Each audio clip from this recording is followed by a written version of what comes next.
So to replace the park engage home switch for the drill, you will need a 1.5, 2, 2.5, and 3 millimeter hex drivers.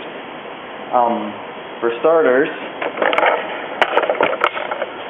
we need to unplug these two connectors here.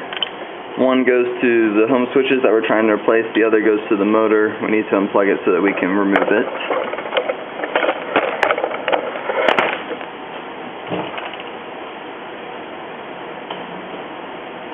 We then need to open up the machine here.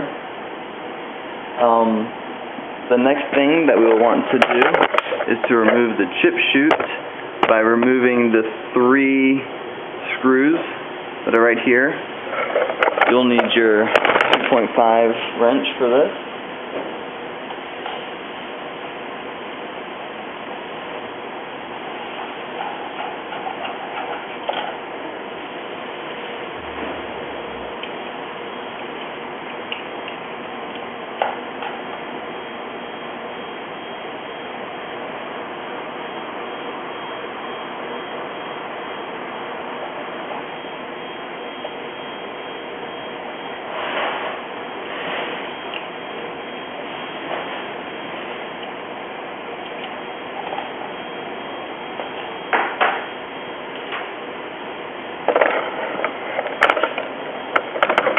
The next thing you'll want to do is to remove this by depressing the ring. Just pull the hose out, pull it back through that loop there.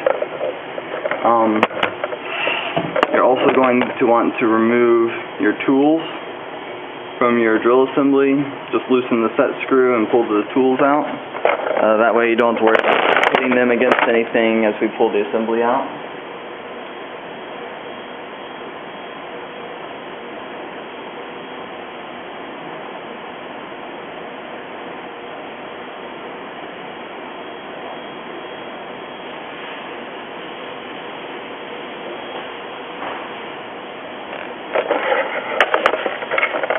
The next thing we need to do is to remove this cover that goes over the board back here. We need to be able to unplug everything from here so we can drop the assembly out. There are 2 screws here on the side and also a clip on the back. You just pop the clip open, take the 2 screws off, and we can remove the cover.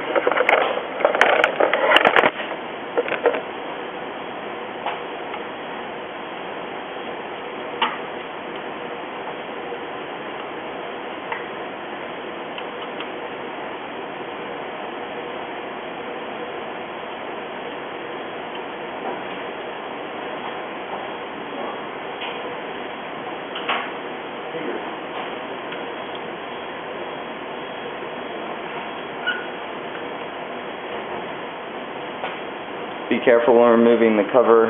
Make sure you don't rip or break any cords that it goes around. The next thing we're going to do is there are 4 screws that hold this in place, 2 on the front here, 2 on the back. We're going to take those out and drop out this whole assembly, and then that way I can show you what to unplug from the board back here.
Make sure you have a hold on this assembly when you loosen that last screw. Obviously it's going to fall right out.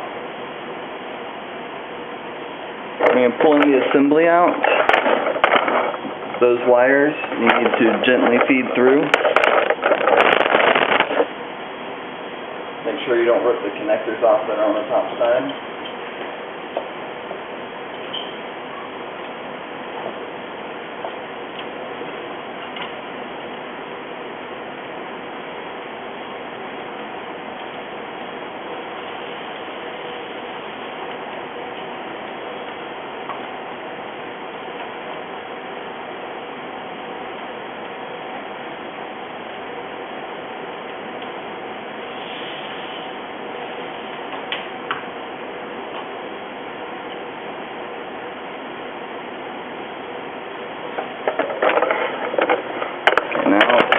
Look at the back side of our board here. The three that need to be unplugged are this one, and this one. These two you just pull out. The top one has brackets on the side that you need to pinch to slide out. Now we can take our whole assembly out here.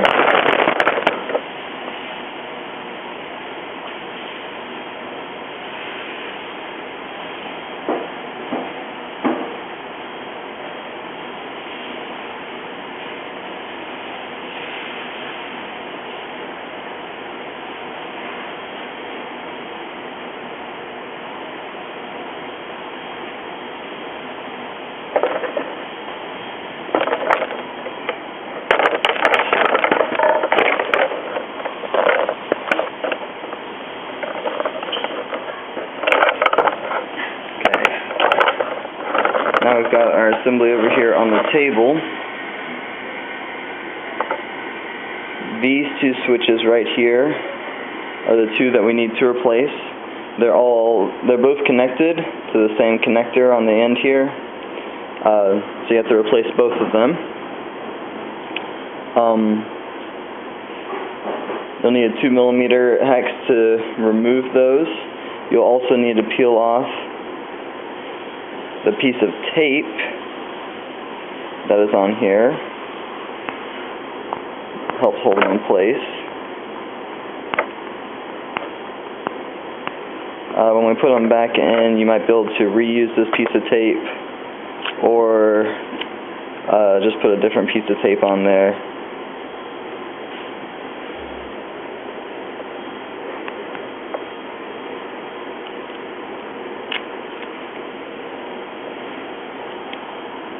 There's also a zip tie, a little hard to see maybe on this side. There's a zip tie around the motor here. You should be able to slide that up and off the top of the motor and reuse that with the new one. Now that our cables are free, we can go ahead and unscrew our two switches, just being careful not to catch this flag on anything. It'll bend easily.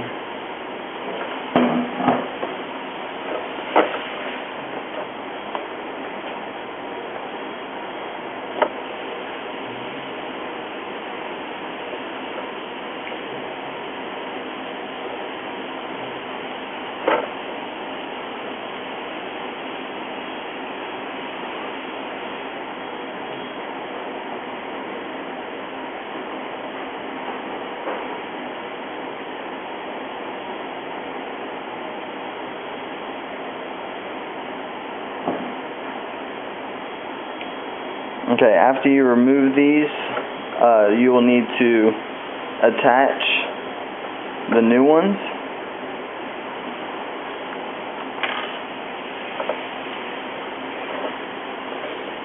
You just screw them in place and then push it until the two rounded bits here where the screws attach on, those flanges, they need to be touching in the center. The final test will be to make sure that when the assembly's back against this stopper, that the flag's in the back switch, and when this stopper hits this arm, that the flag is inside this switch. You might have to adjust these slightly to make sure that happens, but it's not too difficult. At this point, we more or less just reverse what we just did. These wires need to come up and feed through the notch that's on the top of this assembly. You'll want to put a piece of tape on the outside of the wires here to hold them in place. And then you take your zip tie that we took off, or cable tie that we took off earlier, feed it over these wires all the way back down, and then push it over the end of the motor.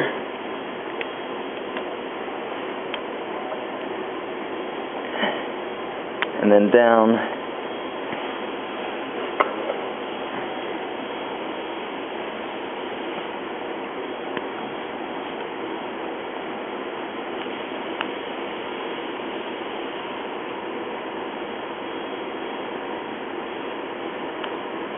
So when the wires are taped here and that zip tie is pressed down, these wires should be held in tight enough that none of them poke up above the metal surface here.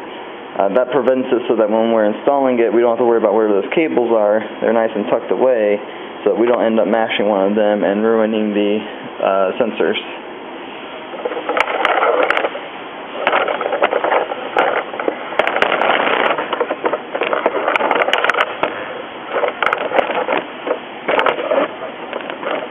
We then reverse our next step, which is plugging the cables in. Out of the 3 that we removed, if you look on the board, they are very distinct and have a different number of pins. The 3 cables that we took out can only plug back in their given location. So as long as you make sure that the cables are plugged in, they're in the right spot. The yellow one should be on the left, the green one on the right, and the blue ribbon goes across, it goes in the one on the top.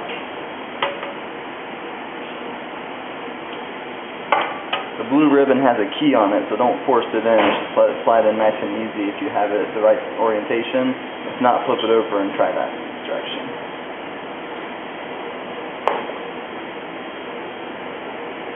This whole assembly is now ready to go back in. First, we feed these cables up and through.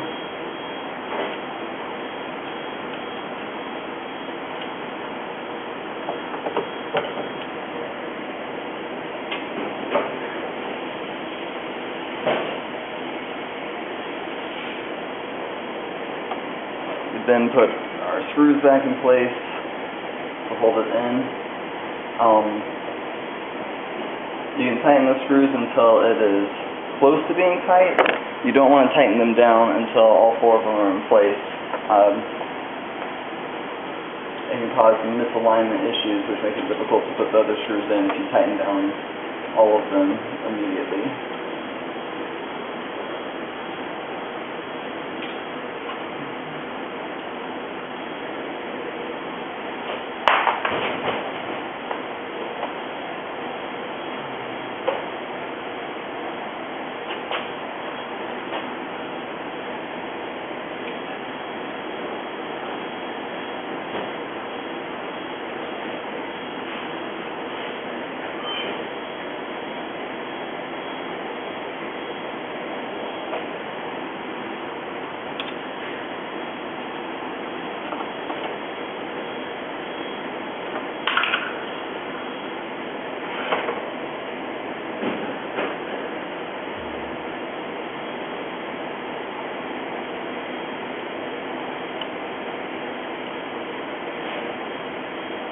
After you have all the screws in place, you want to just go back and make sure that you tighten them all down.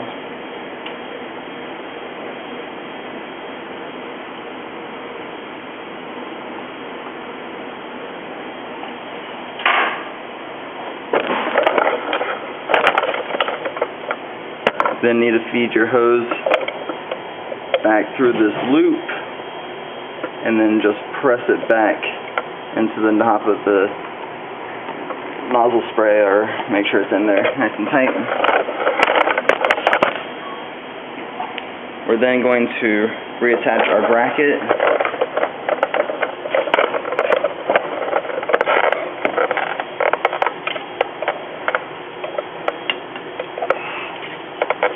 You need to slip it. So all of these cables that we plug back in should feed out the bottom, because the bracket's tight on all the other sides.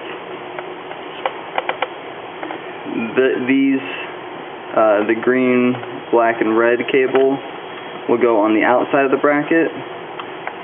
The motor cables, they shouldn't have moved, but they should be tucked in behind the board here.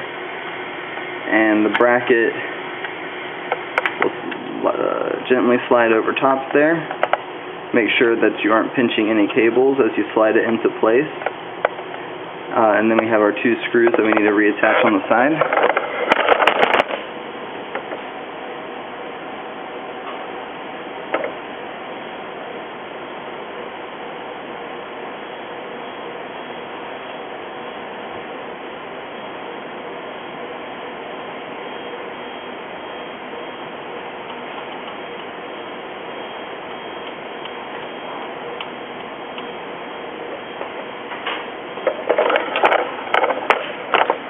All the thicker cables in here go on the bracket, or the clamp that's on the back here. There is a blue one. The blue ribbon goes through there. The 2 gray cables and the 2 black ones. Make sure that they have a small loop at the bottom here, and then you just clip that in place.